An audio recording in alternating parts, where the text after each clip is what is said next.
DM class में आप सभी का स्वागत है। कुछ दिन से हम लेक्चर नहीं डाल रहे थे, कुछ खास कारण से बिजी थे, जिसके कारण आपको ना वीडियो प्रोवाइड नहीं कर पा रहे थे। इसके लिए हम क्षमा चाहते हैं ना। और इधर ये आपका डीएम क्लास है, बिहार बोर्ड क्लास 10 हो जाएगा। लोकतंत्र में सत्ता की साझेदारी। इस क्लास में हम पढ़ेंगे कि पहला जो चैप्टर है उसके अभ्यास प्रश्न को देखेंगे, और अभ्यास प्रश्न का जो है ना उसमें हम देखेंगे दो भाग में देखेंगे। पहला ऑब्जेक्टिव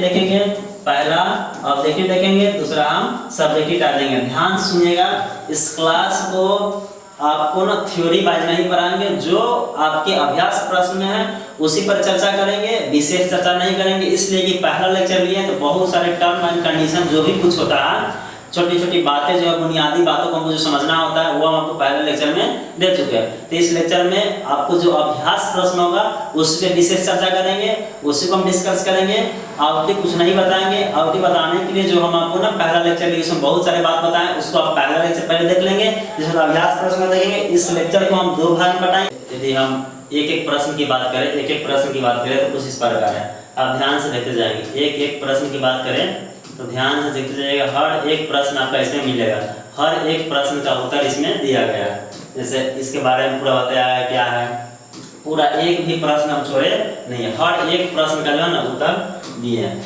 ये हो गया आपका, ये हो गया, आ गया। हर एक प्रश्न जो है इसमें दिया गया है। इस क्लास को ध्यान से देखेंगे, आपका अभ्यास का हर एक प्रश्न, एक एक प्रश्न नहीं छूटेगा, है ना। चलिए पहला यदि बात करते हैं, पढ़ेंगे दो भाग में पढ़ेंगे। पहला आप सुनिएगा, ध्यान सुनिएगा। पहला जो है ना, हम इसके प्रश्न उत्तर को इस अध्याय का है ना, इस अध्याय को दो भागों में बांटेंगे। कितने भागों में बांटेंगे? दो भागों में बांटेंगे। पहला आपका होगा, पहला आपका सब्जेक्टिव टाइप होगा। क्या होगा? पहला आपका सब्जेक्टिव टाइप होगा। क्या होगा? सब्जेक्टिव टाइप होगा। पहला आपका सब्जेक्टिव टाइप होगा, दूसरा आपका ऑब्जेक्टिव टाइप होगा। दूसरा हो जाएगा ऑब्जेक्टिव। क्या हो जाएगा? ऑब्जेक्टिव, है ना। ऑब्जेक्टिव टाइप हो जाएगा। ऑब्जेक्टिव टाइप हो जाएगा। दो भाग में पढ़ेंगे, पहला सब्जेक्टिव पढ़ेंगे, फिर हम ऑब्जेक्टिव टाइप पढ़ेंगे। अगला आ गया अब सब्जेक्टिव पार्ट है। क्या है? अब सब्जेक्टिव पार्ट है, ये सब्जेक्टिव पार्ट है। अब ध्यान सुनिए, सब्जेक्टिव पार्ट क्या कर रहा है। सब्जेक्टिव पार्ट के यदि हम बात करते हैं, सब्जेक्टिव पार्ट का पहला क्वेश्चन आपका आता है। पहला क्वेश्चन ये क्या है? पहला क्वेश्चन है कि हर सामाजिक विभिन्नता सामाजिक विधान का रूप नहीं लेता है, कैसे? क्वेश्चन को ध्यान से समझिए, फिर आपको हम बताते हैं। क्वेश्चन समझ में आ गया होगा। क्या रहा कि हर सामाजिक विभिन्नता सामाजिक विधान का रूप नहीं लेती है, कैसे, है ना। पहला, यह जरूरी नहीं है, यह जरूरी कि सभी सामाजिक विभिन्नताएं विभाजन का आधार बने, क्योंकि विभिन्न समुदाय के बीच विचार अलग अलग हो सकते हैं, लेकिन उनके हित क्या होंगे? समान होंगे। जैसे आपको पिछली कक्षा में पढ़ा चुके हैं कि मुंबई में मराठियों की संख्या हिंसा के शिकार लोगों की जाति, धर्म, लिंग इत्यादि अलग थे, लेकिन इनका क्षेत्र क्या था? एक था। क्या था? आपको पिछली कक्षा में एक पॉइंट हम थोड़ा सा गलत दिखा दिए थे, आप यहाँ से नोट करके लिख लीजिएगा। पिछली कक्षा में बताए थे तो उसको सुधार करके लिख लीजिएगा कि 1961 में मराठियों की संख्या है ना, मराठियों की संख्या महाराष्ट्र में, कहाँ? महाराष्ट्र में 34%। क्या? 34% या 37% था ना, जो 2001 में बढ़ करके इसका हो गया था 57%। कितना हो गया था? 57% हो गया था। 34 के बाद थे, है ना। तो ये कह रहा है कि यह जरूरी नहीं है कि सभी सामाजिक विभिन्नता। अब देखिए सामाजिक विभिन्नता क्या होता है। सामाजिक विभिन्नता को आप ध्यान सुनिए। सामाजिक विभिन्नता यह होता है कि समाज में अलग अलग व्यक्तियों का रहना ही सामाजिक विभिन्नता कहा जाता है। जैसे कि आपके समाज है ना, यदि आपके समाज है, वहाँ पे अलग अलग प्रकार के अलग अलग धर्म होगा, अलग अलग लिंग होगा, अलग अलग जाति होगा। यही कह रहा है विभिन्नता। यही विभिन्नता विभाजन का आधार बने यह जरूरी नहीं है। वह क्षेत्र भी हो सकता है, क्या हो सकता है, क्षेत्र भी हो सकता है। जरूरी नहीं है कि सब सामाजिक विभिन्नता सामाजिक विभाजन का आधार ही बन, जरूरी नहीं है। हो सकता है धर्म बने, हो सकता है लिंग बने, हो सकता है जाति बने, या हो सकता है क्षेत्र बने, लेकिन जरूरी नहीं है कि सब हो सकता है। यही आपका मेन उत्तर था। आप स्क्रीनशॉट ले लीजिए, लेना है तो आगे हम चलते हैं ना। यार 2 नंबर क्वेश्चन की बात करें, कितना 2 नंबर क्वेश्चन की हम बात करेंगे तो 2 नंबर में कोई आसान, बहुत आसान है, सिर्फ समझने के बाद।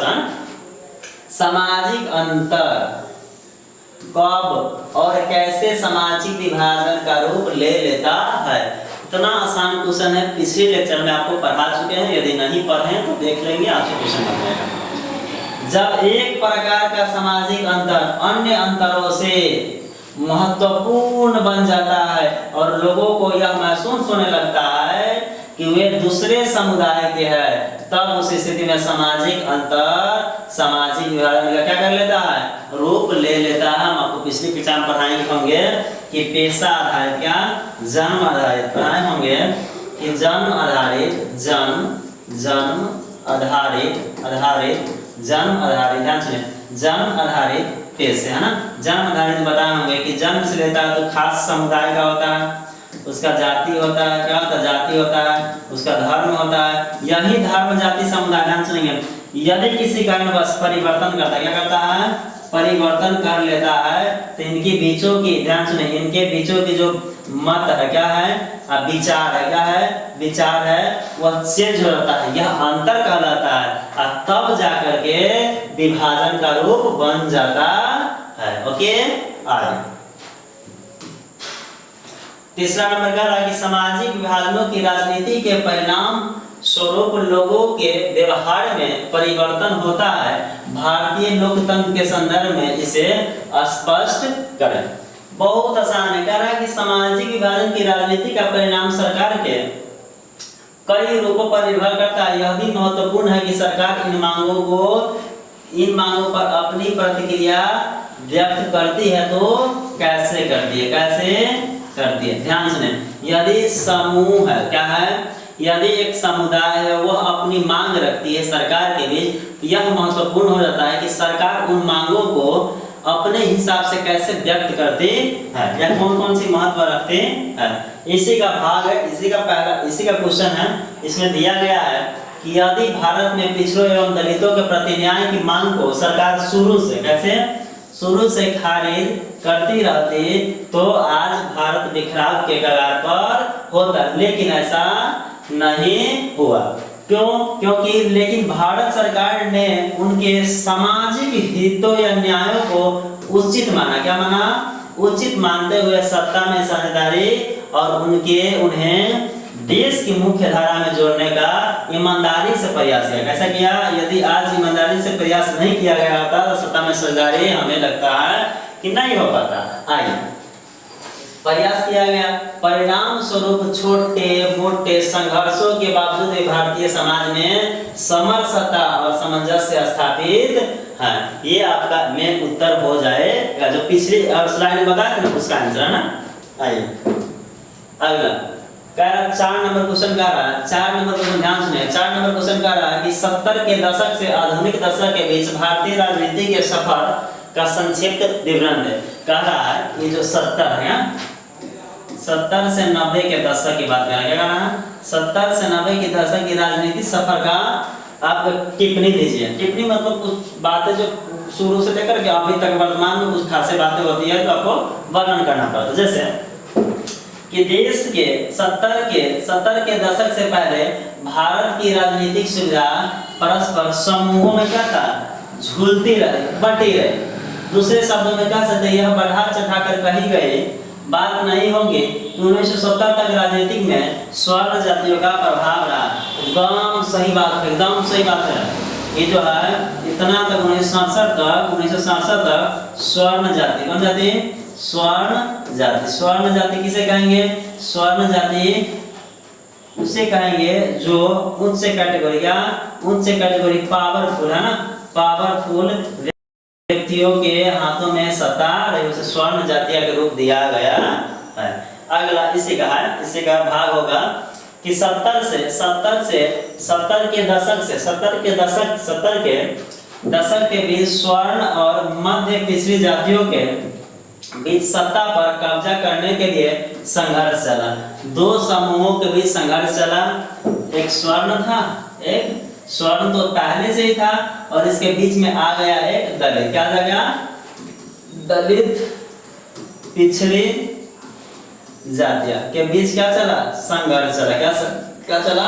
संघर्ष चला, जिसके बाद दलित जागृति हुई, दलितों के अंदर जागा, भावना जागा कि भाई मेरे राजनीति में हमें भी जाना चाहिए, हमें भी कुछ उसमें अवसर मिलना चाहिए। विभिन्न राजनीतिक गलियारों में अपने उपस्थिति दर्ज करवाई और अपनी नीतियों से लोगों को क्या करना शुरू किया? प्रभावित करना शुरू किया। आगे चलकर सरकार की सभी नीतियों में दलित न्याय का प्रश्न केंद्र बिंदु विषय बन गया। आप जो है ये अभ्यास प्रश्न है, आप कहेंगे सर उतना डिटेल से बताइए तो नहीं होगा, इसलिए कि हम ना पिछली कक्षा जब लिए थे उसमें बहुत सारे बातों को डिस्कस किए हैं, बताए हैं। तो इसमें आप कहेंगे सर एक एक बात को पॉइंट नोट आउट करिए तो अभ्यास क्लियर नहीं हो पाएगा। फिर हम आपको पिछले लेक्चर जो लिए हैं उसमें बहुत सारे बातों को, छोटे छोटे बातों जो है ना आपको हम बता चुके हैं, जो आप ये आज पढ़ेंगे तो आपको समझ में आसानी से आ जाएगा। नहीं होगा तो पिछले लेक्चर आप करके देख लीजिएगा। पांचवा कह रहा है कि सामाजिक विभाजनों की राजनीतिक परिणाम किन किन चीजों पर निर्भर करता है। सामाजिक जो है ये जो है कह रहा है कि सामाजिक विभाजन की राजनीति का परिणाम किन किन चीजों पर निर्भर करता है। मुख्य रूप से 3 चीजों पर निर्भर करता है। पहले पढ़ते हैं। सामाजिक विभाजन की राजनीतिक परिणाम निम्नलिखित चीजों पर क्या करता है? निर्भर करता है। इसमें 3 प्रमुख है। कितना है? पहला देखिए, पहला कह रहा कि लोग अपनी पहचान को किस हद तक सीमित रखना चाहते हैं। दूसरा, प्रत्येक मनुष्य अपने राष्ट्रीय चेतना के अतिरिक्त उपराष्ट्रीय चेतना भी होती है। जब उपराष्ट्रीय चेतना अन्य चेतनाओं से अधिक उग्र होने लगता है तो समाज में असंतुलन पैदा हो जाता है, जो सामाजिक विभाजन की ओर ले जाते। जैसे आपको बता दें कि हम पहले भारतीय हैं। क्या है? पहले भारतीय, इसके बाद हम बिहारी है। क्या है? इसके बाद हम बिहारी है। जैसे ये घटना हुआ था महाराष्ट्र में। कहाँ था? महाराष्ट्र में यही हुआ था। वहाँ पे कहा गया कि हम भारतीय हैं। तो फिर इन्होंने कहा, जो उत्तरी भारत के थे, उन्होंने कहा कि जब सब बिहारी, ध्यान सुनेंगे कि सब भारतीय है, सभी भारतीयों का यदि, सभी मराठियों का यदि भारत है तो सभी भारतीयों का, ध्यान सुनिए, सभी बिहारियों का भी मराठी है या महाराष्ट्र है। यहीं पर जो घटना हुआ था, जो हिंसात्मक घटना हुआ था, बहुत खराब था। क्या कहें, आप पढ़ेंगे, पिछले लेक्चर में पढ़ा चुके हैं कि मराठियों के बीच और उत्तरी भारत के बीच लोगों के बीच यूपी था, मुख्य उसमें यूपी था और बिहारी था। इनके साथ बहुत गलत व्यवहार किया गया था। आइए अगर इसी का भाग है दूसरा, यह महत्वपूर्ण होता है कि किसी सामुदायिक क्षेत्र विशेष की मांग को राजनीतिक दल किस प्रकार उठाते हैं। संविधान के दायरे में आने वाली तथा दूसरों को हानि न पहुंचाने वाली मांगों को मान लेना आसान होता। ऐसी स्थिति में समाज का विभाजन नहीं होता है। तीसरा, सामाजिक विभाजन की ओर राजनीति का परिणाम। सामाजिक विभाजन की राजनीति का परिणाम सरकार के रूप पर भी निर्भर करता है। यह महत्वपूर्ण होता है कि सरकार इन मांगों को अपनी प्रतिक्रिया कैसे, पिछले स्लाइड में बताया, इसी के बारे में बताया है, कैसे उठाती है। अगला क्वेश्चन है कि भावी समाज में लोकतंत्र की जिम्मेवारी और उद्देश्य पर एक संक्षिप्त टिप्पणी लिखें। अगला कह रहा है कि आने वाला जो भावी समाज है, क्या है? आने वाला जो भावी समाज है, भावी समाज में लोकतंत्र की जिम्मेदारी और उद्देश्य पर एक संक्षिप्त टिप्पणी लिखें। यहाँ पर बहुत आसान भाषा में दिए हैं कि लोकतंत्र ऐसी शासन व्यवस्था है जिसमें लोगों द्वारा चुना गया प्रतिनिधि शासन के बिंदु तय करते हैं। अर्थात लोकतांत्रिक व्यवस्था में लोगों के लिए एवं लोगों द्वारा ही शासन चलाया जाता है तथा सभी लोगों के हित का ध्यान में रखा जाता है। इसके अतिरिक्त लोकतांत्रिक देश में समाज में विद्यमान विषमताओं को भी समाप्त करने का प्रयास किया जाता है। आपसे यदि क्वेश्चन पूछता है, आपसे लोकतंत्र का क्वेश्चन पूछता है, सबसे आसान पर अब्राहम लिंकन दिया था, जो आपको पढ़ा चुके हैं, पिछले स्लाइड में पढ़ा चुके हैं। ये कुछ नहीं है, बस आपका ना परिभाषा दिया है, लोकतंत्र की परिभाषा के बारे में बताया गया है ना। चलिए अगला कह रहा है कि भारत में किस तरह जातिगत असमानताएं जारी है, स्पष्ट करें। क्या करें? स्पष्ट करें। अन्य देशों की तरह भारत में भी सामाजिक असमताएं मौजूद है। हमने सिर्फ भारत में नहीं है, अन्य देश में भी है। जैसे श्रम विभाजन पर आधारित सामुदायिक विद्यमान है। भारत में पेशे का आधार वंशानुगत है, जो पीढ़ी दर पीढ़ी अपने आप चलता रहता है। अब पेशे पर आधारित समुदाय व्यवस्था ये जाति आधारित कहलाती है, और जब यही व्यवस्था अस्थायी हो जाती है तो श्रम विभाजन क्या कहलाता है, जातिवादी का रूप कहलाता है। अर्थात भारत में सामाजिक विषमता क्या है, अभी भी मौजूद है, अभी भी मौजूद है। यह अभ्यास प्रश्न है, फुल डिस्कस नहीं करेंगे, हम किसी लेक्चर में पढ़ा चुके हैं। चलिए, सिर्फ जाति के आधार पर भारत में चुनावी राजनीति तय नहीं हो सकता है ना। इसके कारण बताइए क्या, इसके कई कारण हैं। पहला कारण है कि किसी भी निर्वाचित क्षेत्र का गठन इस प्रकार नहीं किया गया है कि उसमें केवल एक जाति के मतदाता रहें। ऐसा हो सकता है कि एक जाति के मतदाताओं की संख्या अधिक हो, लेकिन दूसरी जाति के मतदाता भी निर्णायक भूमिका निभाते हैं। अतः हर पार्टी एक या एक से अधिक जातियों के लोगों का भरोसा क्या करता है, हासिल करना चाहता है। इसी का भाग दूसरा हो जाएगा कि यह कहना ठीक नहीं होगा कि कोई पार्टी विशेष केवल एक ही जाति का वोट हासिल कर सत्ता में आती है। जब लोग किसी जाति विशेष को किसी एक पार्टी का वोट बैंक कहते हैं तो लोग इसका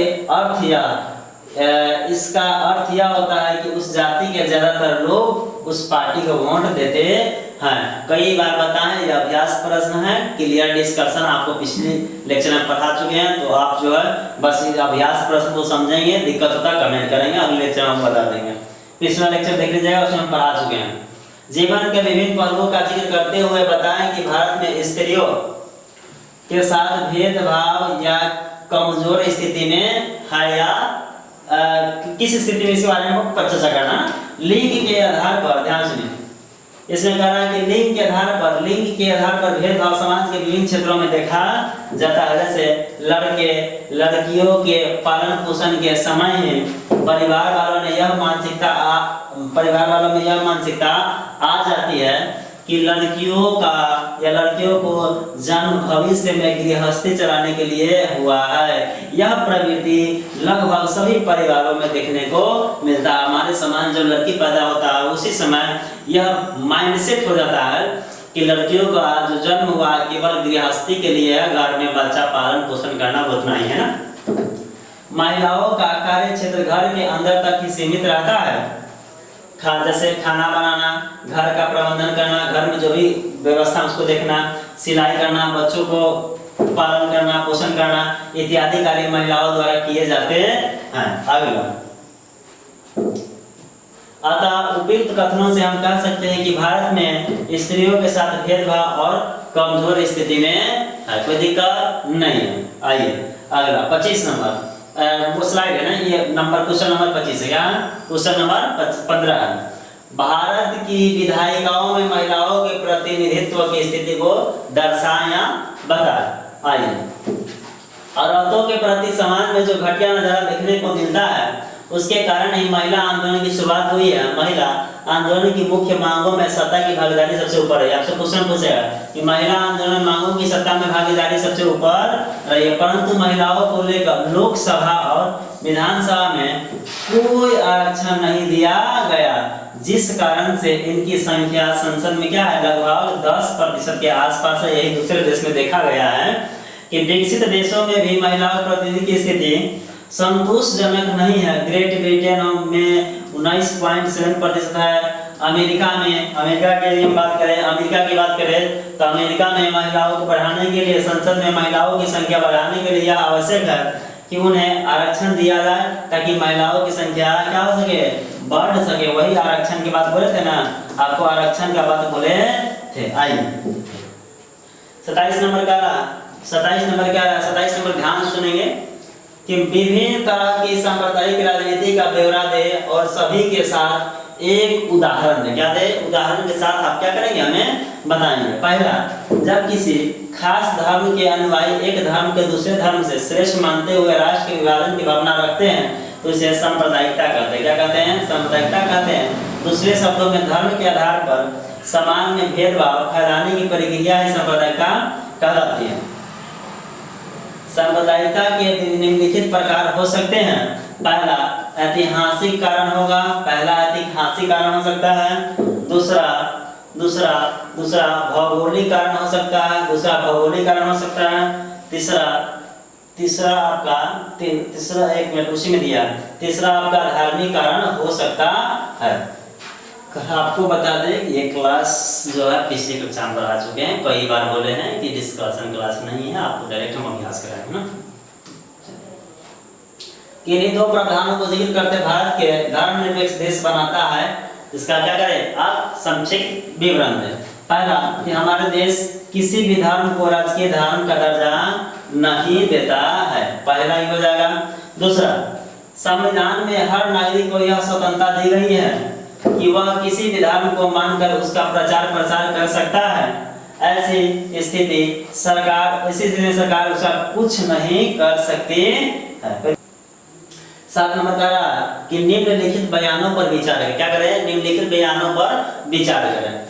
जहां समाज पहला कह रहा है कि जहां सामाजिक अंतर एक दूसरे से टकराते हैं वहां सामाजिक विभाजन होता है। सही बात है, अंतर टकराना सामाजिक विभाजन होगा। अगला, यह संभव है एक व्यक्ति की कई पहचान हो सकते हैं, यह भी संभव है। सिर्फ भारत जैसे बड़े देशों में ही सामाजिक विभाजन होता है, यह संभव नहीं है। बहुत सारे देश में कह रहा है सिर्फ भारत से नहीं, ये गलत है। अब का हो जाएगा, क हो जाएगा और ख हो जाएगा। यह जरूरी नहीं है भारत जैसे विशाल देश में लगभग विश्व के सभी देशों में होता है, बड़े छोटे सभी देशों में जब भी अंतर होगा वहां विभाजन की स्थिति उत्पन्न होगी। तो इसका आंसर हो जाएगा क एवं ख दोनों हो जाएगा, क और ख दोनों हो जाएगा, ये नहीं होगा। आइए अगला 32 नंबर क्वेश्चन कह रहा है, ये 8 नंबर क्वेश्चन कह रहा है कि निम्नलिखित व्यक्तियों में से कौन लोकतंत्र रंग विरोधी व्यक्ति नहीं थे। पहला किंग मार्टिन लूथर, दूसरा महात्मा गांधी, तीसरा ओलंपिक धावक, चौथा जेड गोडे। ध्यान सुनिए, कह रहा रंग भेद विरोधी व्यक्ति कौन नहीं थे। VVI क्वेश्चन है, कई बार पूछा गया। जेड गुड्डी नहीं थे, जेड गुड्डी ये सब थे, ये तीनों सभी थे, ये सभी थे, लेकिन रंग विरोधी व्यक्ति नहीं थे। क्या हो जाएगा? जेड गुड्डी। क्या हो जाएगा? जेड गुड्डी नहीं थे। चलिए 9 नंबर कह रहा है कि निम्न में से मिलान करिए। क्या करिए? मिलान करिए। पाकिस्तान है, पाकिस्तान का इस्लामाबाद। हिंदुस्तान है, हिंदुस्तान में धर्मनिरपेक्षता। इंग्लैंड है, इंग्लैंड में प्रोटेस्टेंट। क्या हो जाएगा? प्रोटेस्टेंट। कोई दिक्कत नहीं है। चलिए 34 तो यही है, हम पढ़ा थे। देखिए इस भाग को, इस चैप्टर को जो ये लेक्चर जो हम पढ़ रहे हैं इसको हम 2 भाग में पढ़ेंगे। पहला भाग ऑब्जेक्टिव, पहला होगा सब्जेक्टिव, दूसरा हो जाएगा ऑब्जेक्टिव। क्या हो जाएगा? ऑब्जेक्टिव। 2 लेक्चर में पढ़ेंगे, पहला आपका हो जाएगा सब्जेक्टिव, दूसरा हो जाएगा ऑब्जेक्टिव। अभी हम फिलहाल पढ़ेंगे सब्जेक्टिव। क्या पढ़ेंगे? सब्जेक्टिव पढ़ेंगे। ध्यान सुनिएगा, हम इस क्लास को सब्जेक्टिव रूप में पढ़ने जा रहे हैं। 2 भाग में पढ़ेंगे, पहला सब्जेक्टिव होगा, दूसरा ऑब्जेक्टिव होगा। इसमें ध्यान रखिएगा कि पहला लेक्चर लिए उसमें बहुत सारी बातों को हम डिस्कस किए हैं। यह सिर्फ अभ्यास प्रश्न क्लास होगा, इसमें हम फुल डिस्कस नहीं करेंगे। जो आपका अभ्यास में जो आंसर उत्तर होगा उसी को हम डिस्कस करेंगे, उसी को बताएंगे। बाकी हो सकता है कि ऑब्जेक्टिव होगा सेकेंड लेक्चर हो जाएगा, हो सकता है ऑब्जेक्टिव सेकेंड लेक्चर होगा और सब्जेक्टिव पहला लेक्चर होगा। लेकिन आपको हम 2 पार्ट में पढ़ा देंगे, देखते हैं जैसे होगा उसे समझ करेंगे। आइए